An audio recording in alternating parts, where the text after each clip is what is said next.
My man, Adam Amin from ESPN. We haven't connected in a few weeks. I was out, then Adam couldn't make it last week. James got to visit with him, but this is the first time I've talked to you in, about 3 weeks or so?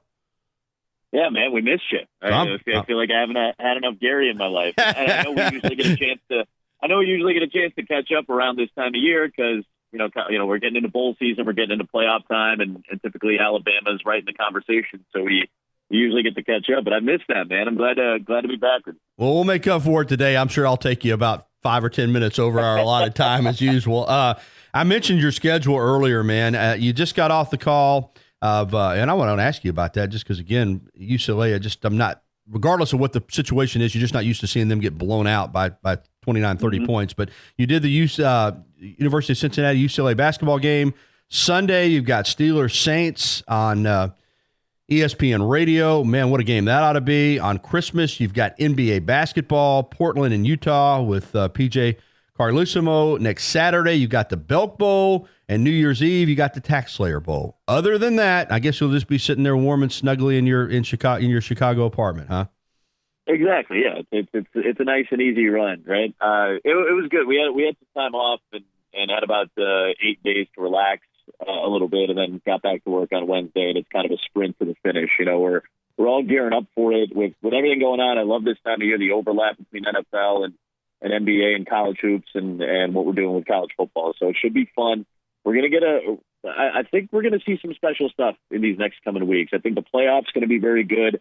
I think these last couple of weeks of the NFL are going to be very intense with all the playoff prognostications that we've seen and all the different changes that we might end up seeing. I feel like this is going to be a really fun next 2 to 3 weeks. Yeah, I do too. Just a thought on the basketball game that you did with Cincinnati and UCLA. I know this is not a vintage UCLA team. They've already lost 4 games, but still, it just looks weird to me when UCLA gets beat 93-64. What's wrong with that team under Steve Alford this year? I think they're young, obviously, and that's not an excuse by any means, but they are younger. I don't think they're built on necessarily the same toughness that some UCLA teams of the past have been built on. They're a finesse team, which is fine. You can do well in the Pac-12. I don't think that matches up necessarily with some of the physical teams that they've had on their schedule this year, whether it's Notre Dame, whether it's Cincinnati, Ohio State is their next game tomorrow here in Chicago. So I'll be curious to see how they look in that game because they just don't have the physicality. I think a lot of people believe that this might be Steve Alford's last year, the alumni base, which is obviously very deep when it comes to UCLA basketball. Not necessarily pleased with Steve Alford the last 2 seasons after they went to the Sweet 16 a couple of years ago and won 31 games when it was Lonzo Ball and TJ Leaf and those guys. So surprising to see them struggle as much as they have, but the Pac-12 in general, I think, is a little bit down in college hoops this year. Yeah, I do too. Since we have not visited for several weeks, and I know you got to talk with James, but the Final Four in college football with Alabama, Clemson, Notre Dame, and Oklahoma, that final spot, there was some chatter that Georgia still might get in, that Ohio State might get in, but I thought it would be Oklahoma. I'm going to lead into expansion in a moment, but first, this Final Four, you happy with how it played out? Yeah, if we're talking about this structure for 4 teams, I think they got the right 4 teams. I think Georgia's probably the 3rd or 4th best team in the country. I think you would agree with that too, Gary. I think just talent-wise, top to bottom, and obviously with a great head coach in Kirby Smart, I feel like they're probably one of the 4 best teams. But you also have to win your games. You also have to play the games and win those games on the schedule. They had their chance, and they didn't execute. If they had lost to Alabama but had beaten LSU earlier in the season, I think they'd probably be in. I think that would have been a fair assessment. But they had 2 losses. I think 2 losses in this particular structure probably signifies your doom. And I think it's the right way to go about it. And I think the committee got it right for this particular structure. Talking some ball with ESPN's Adam Amin here on the Bud Light Hotline on the Gary Harris Show.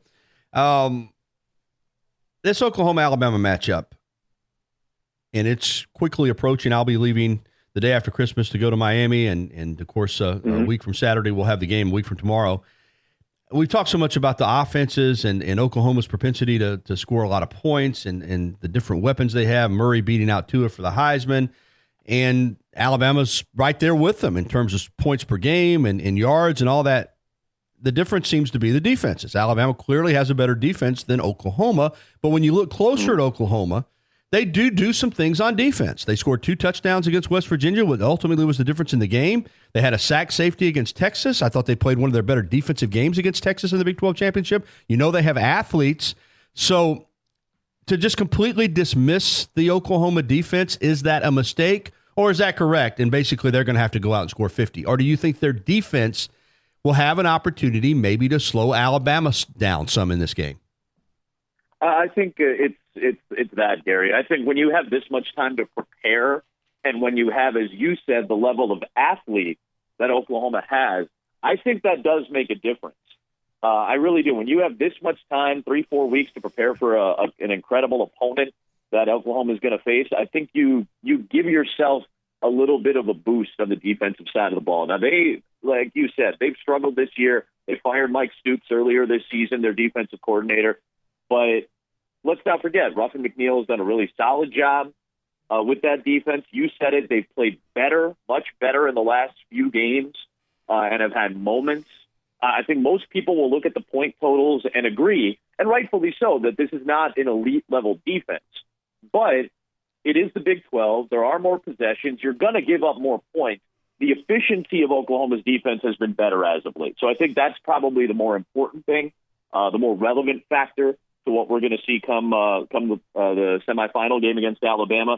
I still think it's going to be a high-scoring game, or going to have to be a high-scoring game, and that might mean in the 30s. In general, in this time of year, when you get these types of matchups, if it's a game in the 30s, I still feel like that's a relatively high-scoring game. Mm-hmm. A lot of possessions. We know how efficient Alabama's offense has been, but I don't want to dismiss what Oklahoma's done defensively, and I don't want to dismiss the talent and athleticism that they have. So it's not a cakewalk. It's not automatically whoever the first to 45 wins this game. I don't think that's necessarily the case. There's been a lot of time to prepare, and when you have time to prepare, you're able to decipher a little bit more when you're focused for this long on one opponent. So I think that gives both teams a little bit of an advantage. I think both teams will be cautious because of the excellent athletes we'll see on both defenses. So I'm not saying it's going to be the first to 50. I know we saw that in the Rose Bowl last year with Oklahoma. I just don't see it happening necessarily this year with this Alabama team, but I still think it could be a high-scoring game in the 30s. Adam, do you see a scenario in which Oklahoma wins this game? I do. I think they're talented enough, and Alabama has not been infallible by any means this year. We've seen them get tested against the highest quality opponents. Georgia tested them for 2.5, 3 quarters, really, and really 3.5 quarters until Alabama made that incredible comeback with Jalen Hurts in the SEC championship game. They're not infallible by any means. That's the point of this. You got the top 4 teams, right? Clemson, Notre Dame, Alabama, Oklahoma are the 4 best teams. I'm expecting good semifinal games. I know we haven't necessarily had those consistently in the past. I know the Rose Bowl game obviously was incredible last year, but there have been some lackluster semifinal games over the last few years. I think we're due for 2 really good ones because I think these really are really fun matchups. I think the styles make these matchups great and exciting and intriguing, and I think that'll play out in the games themselves. Yeah, in the other semifinal, Notre Dame is 12-0, but out of the 4 teams, I think they're the biggest unknown. I mean, they didn't play in a conference championship game. I thought they had a very solid schedule. They got a lot better as the season went on, but I still think there are a lot of people that look at Notre Dame and say, well, they're there because they're Notre Dame and they're 12-0 and you couldn't keep them out, but they're not quite at the level of these other teams. What do you say to that? Yeah, I also do think that's fair. But again, when you have, like you said, their schedule and you go 12-0, we're not basing these things off recruiting rankings, and that's the thing that we keep talking about when we're trying to decipher 4 best teams. And I know that's the language that the College Football Playoff Committee has been using, but best means different things to different people. Now, best to Greg McElroy might mean, well, these are the most talented teams, so they should be in. For me, it's a combination of, and I'm not calling Greg out specifically, I'm just saying I'm using his name for sake of example. Right. Greg might think something, Kirk Herbstreit's going to think something else, Joel Klatt's going to think something else, and I'm going to think something else. For me, best is a combination of, yes, talent, how do you play, do you dominate the games that you're playing in, and schedule. That's why Georgia's not in, and they shouldn't be in, even though I think they're probably the 3rd best team top to bottom. They lost twice in games that would have been impact games for them, LSU and Alabama. So Notre Dame with their schedule, you have to put them in at 12-0 because they played one of the tougher schedules in the country. That is a hard schedule to go 12-0 against. And Notre Dame also doesn't get the benefit of a loss. A lot of us had said that Alabama lost to Georgia in the SEC championship game. They probably had a really good shot to get in as the number 4 seed anyway. I feel like if that's Notre Dame, if Notre Dame had one loss on their schedule this year, they're out. They're not going to make the playoff. I think Georgia gets in over them because of the quality of schedule that they played and the difficulty of going, let's say 12-2 or 12-1 or whatever against their schedule compared to Notre Dame. So I still feel like you have to put Notre Dame in, yes, but that's because they played a really good schedule and they went unbeaten against it. And they also wouldn't get the same benefit of the doubt with a loss that Alabama or Georgia would have. So I think it's fair that they're in this mix. Well stated. Okay, I'm going to ask you about expansion, and I'm going to tell you right up front, I think it's coming sooner rather than later. I don't think they'll make it to 2026 when the current 4-team expansion deal with ESPN runs out. I know the SEC, Greg Sankey, is going to fight it tooth and nail. I really don't know where the ACC stands, but the Big 12's behind it. The Pac-12's behind it, and now it looks like Jim Delaney, who I think you would agree with me is the most powerful commissioner now with Mike Slive no longer with us, and the Big Ten's getting behind it. The Central Florida deal has built up much more momentum than I ever did, so I think there's now many that feel like a non-Power 5 team also deserves a spot at the table. I think the 8-team playoff is coming, as I said, sooner rather than later. You agree or disagree? I think it's coming sooner rather than later. I don't know if it's going to happen with this 2020 kind of deadline that people are putting on it because, it's a natural time to do it because of the cycle of the bowl games. I don't necessarily think we're going to get there right at 2020. I think this is going to take a little bit more push, but I think these conversations starting now in 2018 mean that I think by 2023, maybe that after another 3-year cycle of these bowl games going up and down as the semifinal spot, I think maybe we could get it by then. And I feel like there's enough momentum. I don't think it's necessarily just a UCF thing, although UCF has given this conversation a lot more depth going into the group of 5 than maybe it would have otherwise. But I feel like for just the sake of equity, some equity, it's never going to be completely equal. Alabama's always going to get more of the benefit of the doubt. SEC teams, and I think rightfully so, because frankly they have more talent. You just saw what happened on signing day. The top 4 or 5 classes are all SEC teams. They have more talent, so they will get the benefit of the doubt more so than maybe the Pac-12 will, than the ACC will, and certainly more so than group of 5 teams will. But to get some equity to where you're not eliminating half of the country and half of the teams in college football before the season even starts, you're basically telling me it doesn't matter what UCF does in this structure in a 4-team playoff because you're never going to get up to number 4. And while I agree they shouldn't get the same benefit of the doubt because they don't play as tough of a schedule, they maybe don't play as many talented teams or elite level teams as an Alabama will. Of course, I'm not saying they deserve the same and equal shot as Alabama. But guess what? Loyola, Chicago, maybe Loyola is a bad example in college basketball. Illinois State has the same chance to win the NCAA tournament if they get in as Duke does, as Kentucky does. They all get the same shot once they get in. They don't have the same opportunity to get in, but if they win their conference, they get into the NCAA tournament, and then they get the same opportunity as everyone else.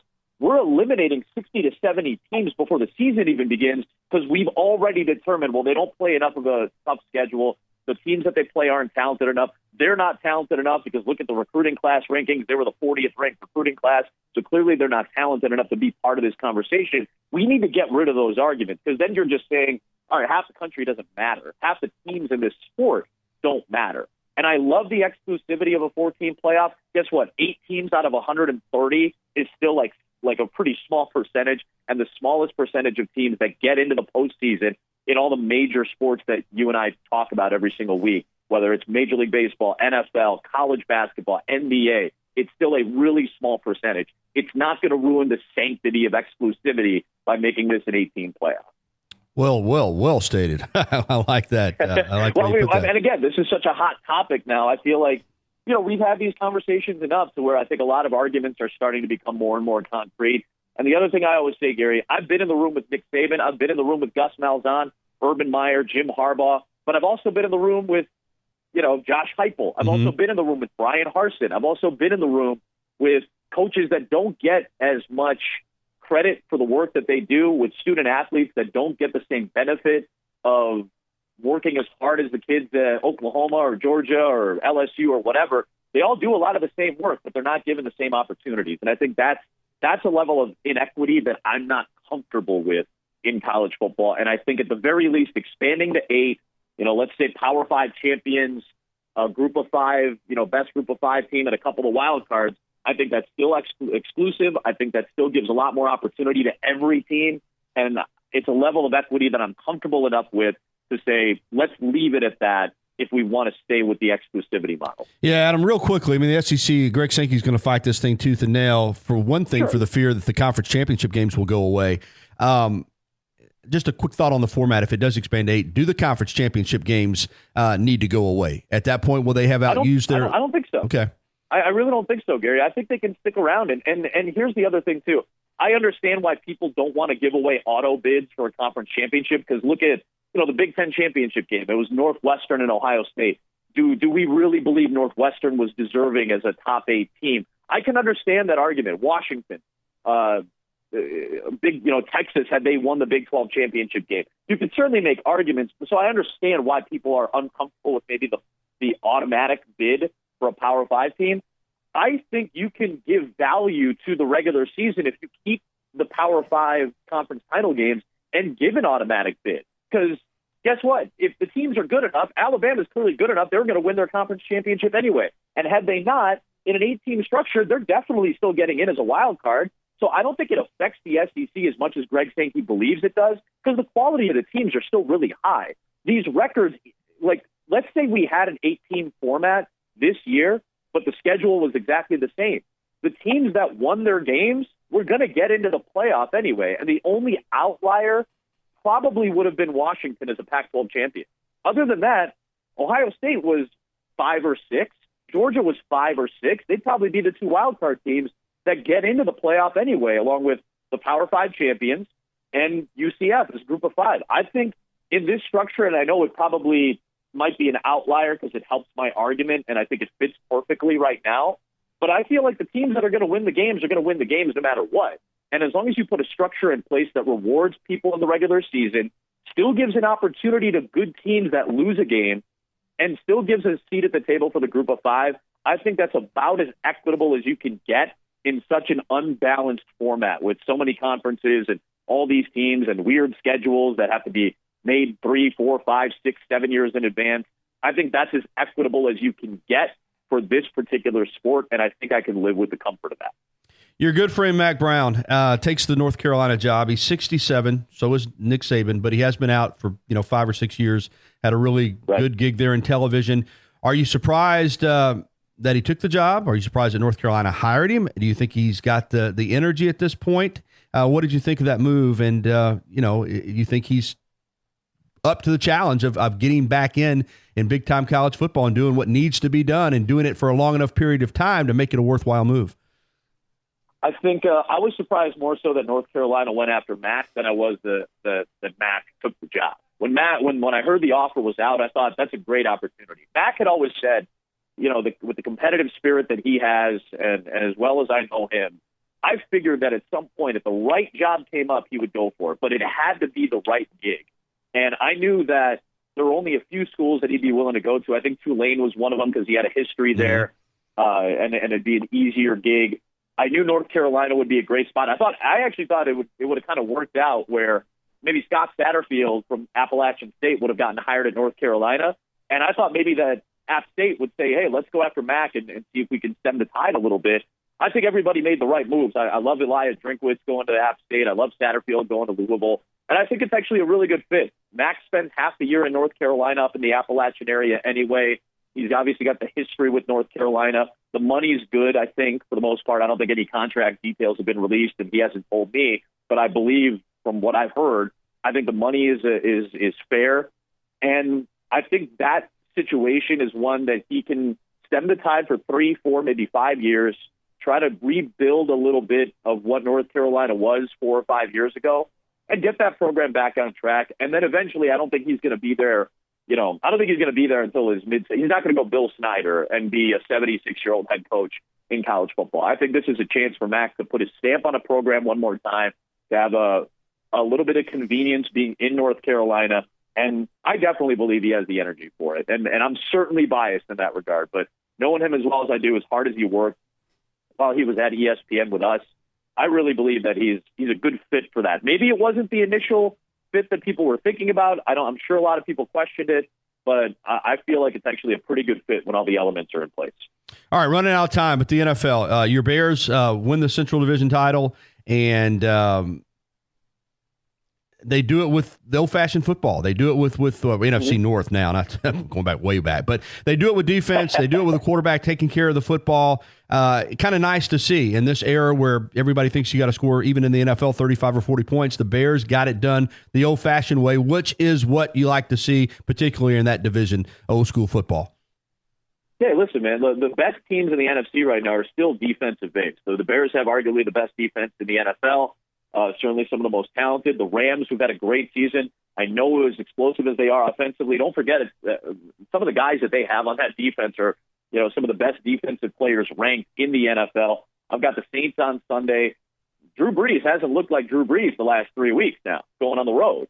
But that defense has been as good as they get. And that defense has been really good the last 2 years when they've gone back to the playoffs after missing a few in a row. The Steelers' defense has played really well in their wins this season. So I feel like that's still something that we can't get away from. I know the Chiefs and Rams are exciting. I know the Saints can blow it up. I know that there are fun offensive teams, and I know the trend does feel like we're going into some college territory, and the Bears are a good example of that with some of the trickery and some of the concepts and the schematics that they have on offense, and they're trying to utilize these younger guys.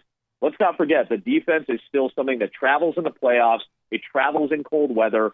It's still something that's essential to winning in the NFL because the talent on both sides is so high. You have to win on defense. And that's something that the Bears have done and that a lot of the teams that are at the top of their divisions and towards the top of the two conferences have done this year too. All right, 30 seconds for the Patriots. Is it finally ending? Gronk, man, just doesn't look like himself. Even Brady's showing signs of the age getting to him. The collapse against Miami there on the final play of the game, lost another one. This Josh Gordon deal, it didn't work out this time. Josh Gordon is who he is, and everybody thought, well, he'll get to New England and it won't be the same issues. It is. They're probably going to have to travel. I mean, is it finally coming to an end there in Boston? I think so, and I don't think it has as much to do with the age of Tom Brady as it does with the other guys that you just talked about. I think defensively they don't have as much consistency up front as they did. Remember when Rob Ninkovich was there? They were one of the better defenses up front in the NFL. And ever since he retired, I feel like that's kind of taken a toll on this defense. The fronts haven't been as good. The linebacking core has talent, but they haven't been as consistent. The back end, same thing. And for Tom Brady, he's still doing it. Tom Brady is Tom Brady, and he's going to be Tom Brady forever until he decides to hang it up. But I think Gronk's health, the lack of a stud wide receiver on a consistent basis week to week, when Chris Hogan's one of your lead guys, that's an issue. The lack of a consistent running game. The offensive line has been in flux the last 2 years. I think those are the elements more so than necessarily Brady's talent or lack thereof or a dissipating level of it. I think those issues are the bigger issues for New England, and I think it is kind of coming to an end at this point. I told you we'd make up for lost time here on the program. Hey, folks, follow Adam at Adam Amin on ESPN, and he'll be coming to you on an ESPN television channel or radio dial a lot here in the near future. Thanks so much, my friend. You got it, brother.